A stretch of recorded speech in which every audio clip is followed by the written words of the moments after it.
Борбор шаарыбыздын урматтуу тургундары, ардактуу мекендештер, бүгүнкү иш-чаранын кадырлуу меймандары. Азыркы учурда өлкөбүздө курулуш өнөр жай өтө тездик менен өнүгүүдө. Буга баарыңыздар күбө болуп келе жатасыздар. Акыркы жылдары курулуш тармагында бир кыйла өсүүлөр байкалып, республиканын булуң бурчунда жыл сайын, ай сайын жаңы имараттар салынып, аны менен кошо жаңы мүмкүнчүлүктөр дагы жаралууда. Бүгүнкү күндө курулуш тармагы өнүгүүнүн өзөгүнө, экономиканын кыймылдаткыч күчүнө айланды десек жаңылышпайбыз. Эл аралык каржы уюмдарынын аналитиктери 2025 жылдын жыйынтыгында Кыргызстандын ички дүң продукциясынын өсүшү 10,3%га чейин жетиши мүмкүндүгүн болжолдоп отурушат. Мындай өсүшкө курулуш тармагынын активдүү өнүгүшү дагы себеп болууда. Мамлекетибизде курулуш тармагындагы өсүштүн көрсөткүчү 30%-дин үстүндө жүрүп жатат. Бул жүздөгөн демилгелер, миңдеген жумуш орундары, миллиондогон элибиздин келечекке болгон илгери үмүттөрү деген сөз.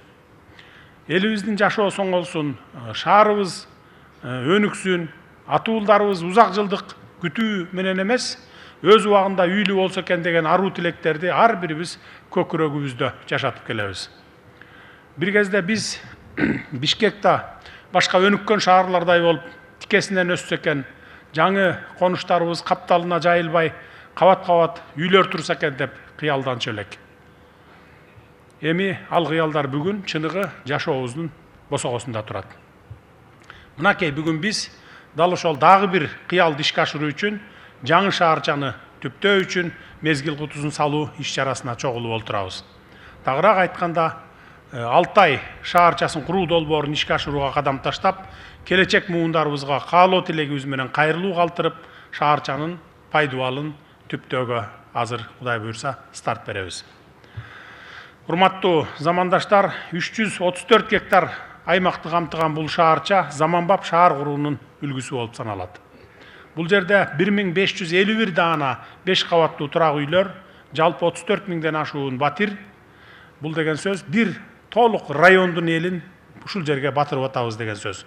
Анын ичинде 1, 2, 3 жана 4 бөлмөлүү батирлер курулат. Жалпы курулуш аянты 1,7 миллион чарчы метрден ашат. Мунун баары миңдеген үй бүлөлөргө жаңы мүмкүнчүлүктөрдү түзөт десек болот. Бул долбоор шаарыбызды көрктөндүрүүгө, тургундардын жашоо деңгээлин көтөрүүгө жана экономикалык өнүгүүгө чоң салым кошот. Алтай шаарчасы калкыбыздын турак жайга болгон муктаждыгын жоюу жана шаар инфратүзүмүн жаңы деңгээлге көтөрүү үчүн иштелип чыкты. Бул жерде 5 орто мектеп, 6 бала бакча, 2 поликлиника, 50 гектар жерге сейил бак, спорт жана балдар аянтчалары жана жашыл зоналар да курулат. Мындан тышкары 85 километр ички жол, 50 километр тротуар жана 30 миңден ашуун унаага ылайыкталган унаа токтотуучу жайлар да курулат. Курулуш толугу менен заманбап жана коопсуз технологиялар менен жүргүзүлөт. Монолиттик темир бетон каркас, энергия үнөмдөөчү фасадтар, сапаттуу лед жарыктандыруу, сапаттуу инженердик системалар жана өрт коопсуздугунун бардык талаптары камсыздалат. Шаарчадагы курулуштар 8-9 балдык сейсмикалык аймак үчүн стандарттарга толук жооп берет. Ошентип, Борбор калааны ошондой эле өлкөбүздүн бардык аймактарын өнүктүрүүгө, элибиздин бакубатчылыгы үчүн шарттарды түзүүгө белсенип, күч аракетибизди жумшап келе жатабыз. Өлкөбүздүн куттуу борбору Бишкек шаарын келечек муундарга өнүккөн шаар катары калтыралы деген илгери үмүт тилек менен ушул шаарчанын курулушун түптөп жатабыз. Өзүңүздөр байкагандай, бул комплекс чөлкөмдөгү эң ири курулуш долбоорлору болуп саналат. Буюрса, комплекстин курулушу бүтүп, эл көчүп келсе, жаңы дем, жаңы чөйрө, жаңы маданияттагы өзүнчө бир шаарга айланары турган иш. Азыркы учурда 200 миңден ашуун жарандарыбыз турак жайга муктаж экенин эске алганыбызда, мында ири долбоорлор мезгилдин талабы. Биз калкыбыздын муктаждыгын канааттандырмайынча, элибиздин батасын алмайынча өнүгүүбүз кыйын. Алтай долбоору дал ошол муктаждыкты канааттандырып, элдин батасына арзыйт деген бекем ишеничтемин. Бүгүнкү иш-чаранын урматтуу катышуучулары, бүгүн мени бул долбоордун өзүбүздүн кыргызстандык инвесторлор тарабынан иштелип чыгып ишке ашырылып жатканы мени абдан кубандырды. Ата мекендик ишкерлерибиз эмгегин өз элине арнап, өз жеринин гүлдөп өсүшүнө салым кошуп, келечек муундар жашай турган шаарчаны курууга белсенгени атуулдук парыздын бийик үлгүсү десек болот. Мындай эр азаматтарыбызды колдоп, алардын демине дем кошушубуз керек. Мамлекет менен бизнес кол кармашып, бир максатты көздөө менен иштегенде гана өнүккөн мамлекетти кура алабыз. Урматтуу мекендештер, дүйнө тездик менен өзгөрүп жатат. Өнүккөн өлкөлөрдүн өнүгүү темпинен артта калбоого аракет кылалы, алдыга умтулалы, өлкөбүздү жаңы тепкичке чыгара турган Алтай сыяктуу ири долбоорлорду колдоп, сүрөөгө алып туралы. Мына ушундай шаарчанын курулушуна мезгил кутусуна салуу менен биз кийинки муундарга жаркын келечек, жаңы турмуштун демин камдап жатабыз. Алар биздин ар бир аракетибизге баа берип, ыраазы болуп, кийинки муунга кам көргөндөрдү сыймык менен айтып эстей тургандай болушсун. Айкөл Манас атабыздын киндик каны тамган ыйык жердин атын көтөрүп, Алтай атанган шаарча ылайым бакубатчылыктын, ынтымактын очогу болсун. Ата мекендик ишкерлерибиздин аракети арта берсин, баштаган ар бир кадамы жемиштүү болсун, жараткан өзү жар болуп, баштаган ишибиз байсалдуу болсун. Бар болуңуздар, ишиңиздерге ийгиликтер боло берсин.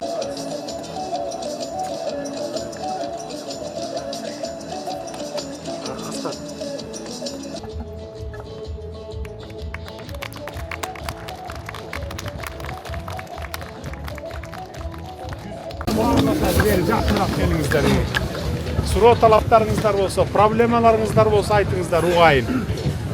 Эми Кудайга шүгүр, суроо талаптын баары тең, элдин күткөн үмүтүнүн баары тең акырындап ордуна келип баары жылыш болуп келатат.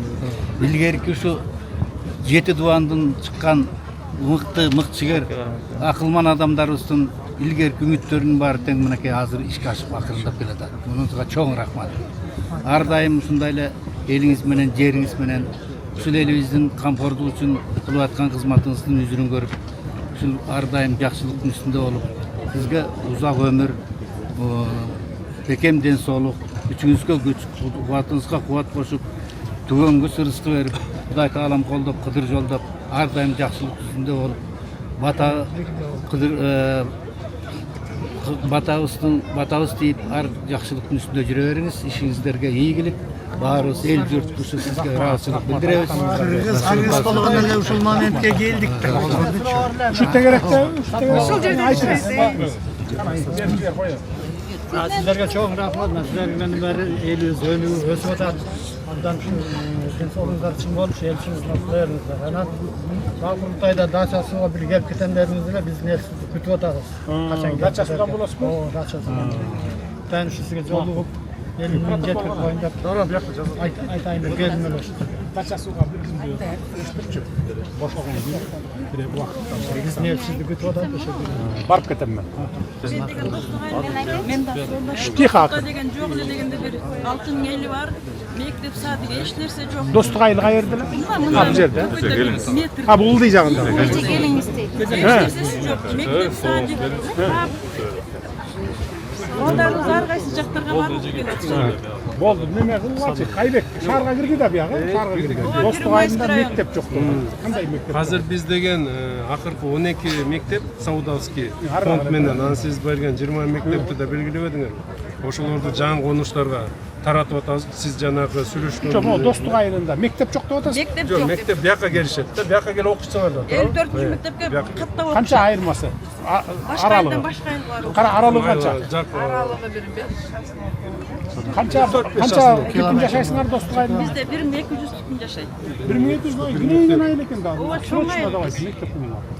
Алар эмеге кирди жанагы. Ким? Построй. Жактан. Давай, срочно 1200 түтүн жашаган айыл бул өтө чоң айыл. О, жаңы жылдан баштагыла. Эгерде бюджеттен бөлүнбөй калса, мен стахтоптон бөлүп берейин. Çok жакшы мектеп салдым. Мен ыраазычылык билдирейин дедим эмеске. Мен жана 100 000 сом проект боюнча өзүм 2-нчи группада инвалидмин. Могу Первомайский район боюнча 203-чү да. Ошондо мен өзүм ошо жана проектиге катышып 100 000 алып, өзүм машина оңдойм. Ошо элдин баарына келип мен жака келбей койдум. Меникине келип мен иштегенде машина оңдойм. Ошо 203-чү ПМТ бөлмө. Бөлмөдө, жакшы. Кудай буюрса бир күнү барып кетебиз. Жакшымы? Пайда таап атасызбы? Жакшы, рахмат. Айына канча пайда таап атасыз? Мен мурунку караганда бир 60-70 миң таап атам. 60 миң, 70 миң. Мурда сиз 7 миң сом эле пособие алчысыз, Жакшы. Азыр болсо бизнес ачып алып 60 миң таап атасыз. Onu ise ben barıp keteyim. Мен 25-30 жылдан бери ушул жерде жашайм. Анан Ош базары бияка келип атат. Азыр жооп берем сизге дагы. Ош базары бияка келип Келиңиз бери. Жылдыр тетиги аксакал. Ош базары бияка келип атат. Ушу биздин жительдерге ошо место алса болотпу? Боло берет. Жетет, барыңарга жетет. Келиңиз, бер келиңиз. Свет өчүп атат, Садыр Нуркожоев. Бер келиңиз. Эмне Жете албай эле. кыйкырбай эле жооп берейин. Электр энергиясы, эгерде биз азыр 5 жылдын ичинде ушул иштердин баарын жасап алганда, сиз азыр свети жок, илгерки 19-кылымда отурмаксыз. Отурмаксыз ошол жылда. Анткени мына бүт жанагы баягы 50-60-70 жылдардагы курулган Токтогул кесинен баштап Күрүпсай башка бүт бар бир ремонт болгон эмес. Бир ремонт болгон эмес, 50 жыл 24 саат бою күнү түнү дебей иштеп турган. Мен келгенде катастрофический абалга келип калган экен. Анан кокуй кой күнү түнү дебей иштейли деп туруп 4 жылдын ичинде бүт жаңылап бүттүк мына азыр. Бир эле Токтогул кесинен 4 агрегатын жаңылагандан 240 мегаватт үстүрө кошулду. Мына азыр даже свет менен отурганыңыз ошонун эмеси. Күрүпсайды коштук, жана башка кылып отуруп. Анан жаңы бир 28 кес ишке киргиздик. Эгерде мурункудай болуп эле мен бая мурункуларды жамандагандай болбойм, бирок 20-жылдагыдай мен унчукпай отура берсем, моулардын баарын салбасам, анда свет жетип эле отура бермек. Свет жетип, анткени светти баягы завод фабрикалар жок болгондон кийин эптеп кыштын күнү дефицитти жаап коюп, жайдын күнү эмес ага свет деп коюп эле отура берген. Эгер мен эчтеке курулуштарды, завод фабрикаларды, мектеп, садиктерди салбасам, мен деле ошентип отура берсем болот эле. Азыр мисалы мурда 14 миллиард электр энергия талап кылган болсо биздин эли журтубуз Кыргызстан азыр 20 миллиардка жетти. 6 миллиард кошулду. Биз улам кууп жетпей келатабыз. Анан мен жакшы эле кеңири түшүндүрүп айттым окшойт свет боюнча элге. Интервьюларды деле бердим, кайрылууларды деле жасадым. 28-жылдары биз кризистен чыгабыз. Анткени уже салынып аткан 100гө жакын кестерибиз күндөн, шамалдан салып атабыз. Мына күндөн 15 декабрда Кудай буйрса биринчи Кыргызстан тарыхында 120 мегаваттык күндөн электр энергияны балыкчыда ачабыз. Аны беребиз. Кара кечеге гез салып атабыз, тез салып атабыз. То есть тез мына могу Бишкектеги дейт. Кара кечеге салып атабыз 1200 мегаватт.